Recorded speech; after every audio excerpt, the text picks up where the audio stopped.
many beliefs, assertions, principles, and standards regarding how we should have to act and live in the world.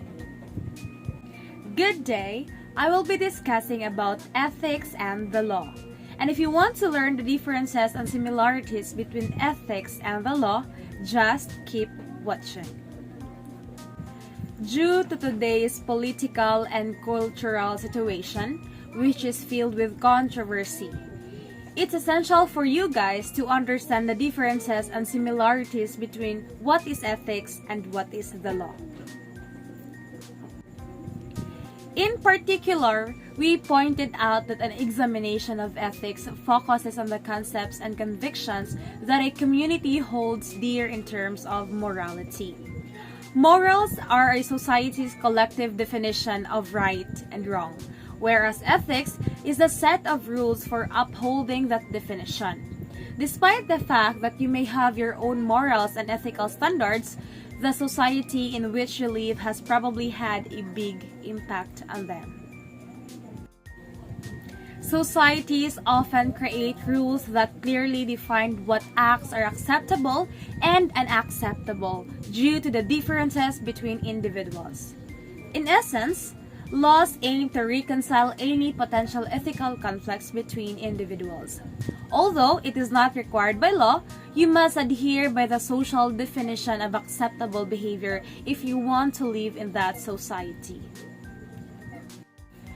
Every person's behavior is governed by some type of ethical standard or code of ethics, especially in the social sense.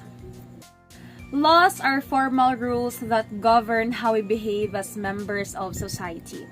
They specify what we must do and, more frequently, what we must not do. They are upheld and applied by the state and the court system, and their role is to create a basic enforceable standard or behavior. The law has a narrower focus than ethics. Law can be just or unjust and are subject to ethical assessment. Plus, there are some matters about which the law will be silent but where ethics have a lot to say. For example, the law is of no use if you are trying to decide whether to speak up when you hear a friend make a racist joke. But ideas about what is good and right will still guide our judgment here. Ethics is a branch of philosophy that aims to answer, what should I do? It is a process of reflection in which people's decisions are shaped by their values, principles, and purpose rather than unthinking habits or social conventions. Our values, principles, and purpose are what gives us a sense of what's good, right, and meaningful in our lives. They serve as a reference point for all the possible courses of action we could choose.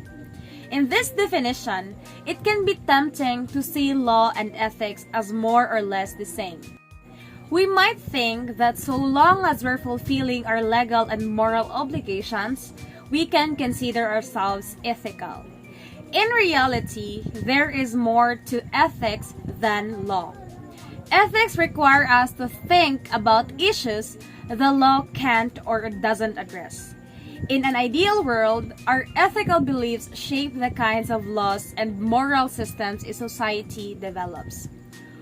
When our conscious, reflective, ethical views on what's good and right change, we ought to change the laws to reflect them. We can only do this if we have a toolkit that keeps open questions to do with what is good and right, and that toolkit, that is ethics. Ethics, from the Greek word ethos, which means characteristics way of acting, which includes cultural mannerism, religion, politics, laws, and social aspirations of a group of people revealed in, first, man's ability to distinguish between good and evil, right and wrong, moral and immoral. How do we distinguish good from evil or right from wrong? Linguistically, right and wrong mean in accordance with reality, while good and evil depend on a person's individual moral code and are subjective. Second, Man's obligation to do what is good and to avoid evil. God gives all humans the instinct to do good and to avoid evil. To do this, we should follow the 5 primary precepts. First, worship God. Second, live in an ordered society. Third, reproduce. And fourth, educate children. Then last, preserve life. Only humans have a conscience. The instinct to do good and avoid evil means we feel guilt when we fail.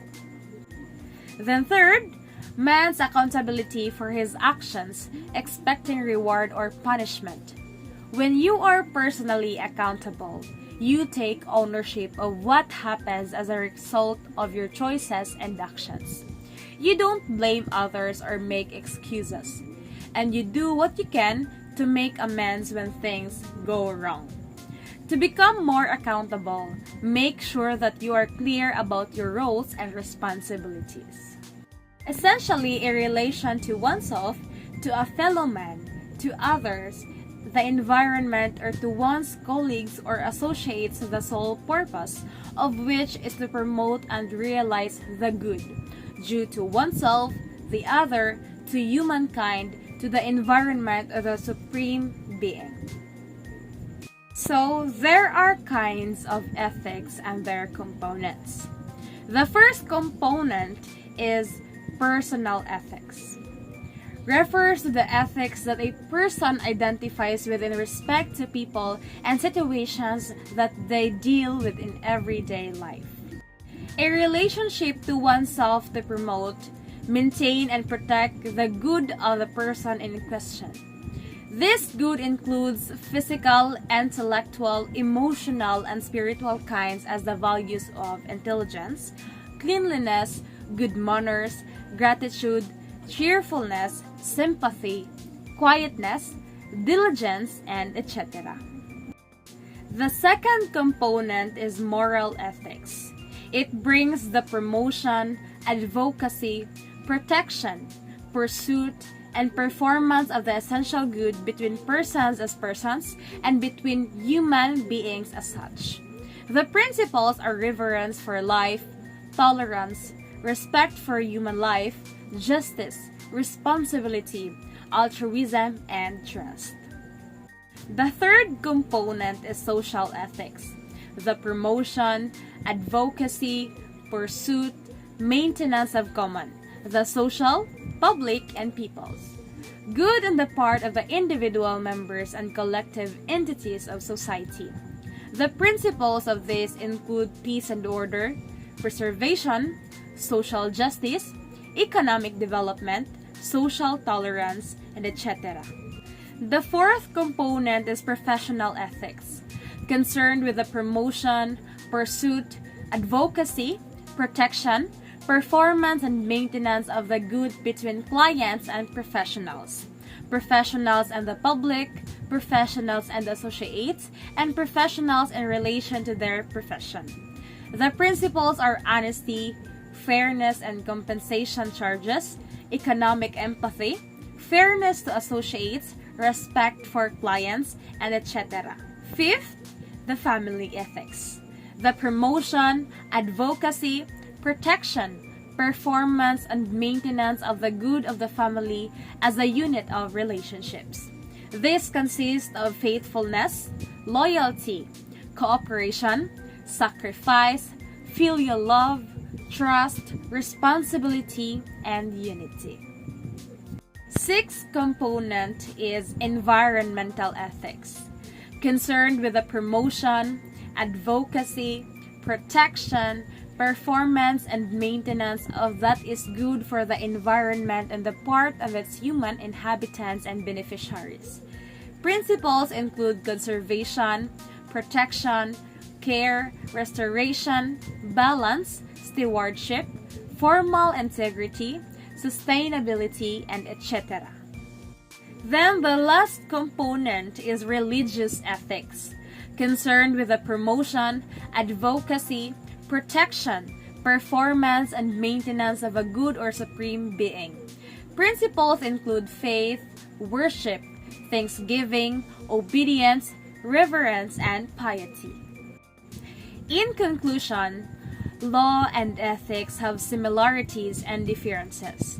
They are similar because they aim to promote order and cohesion in society.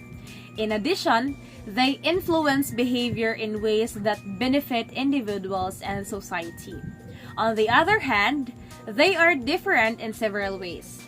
Law is enforced while ethics is not. Law is easily changed while ethics is immune to changes. That is all my discussion about ethics and law.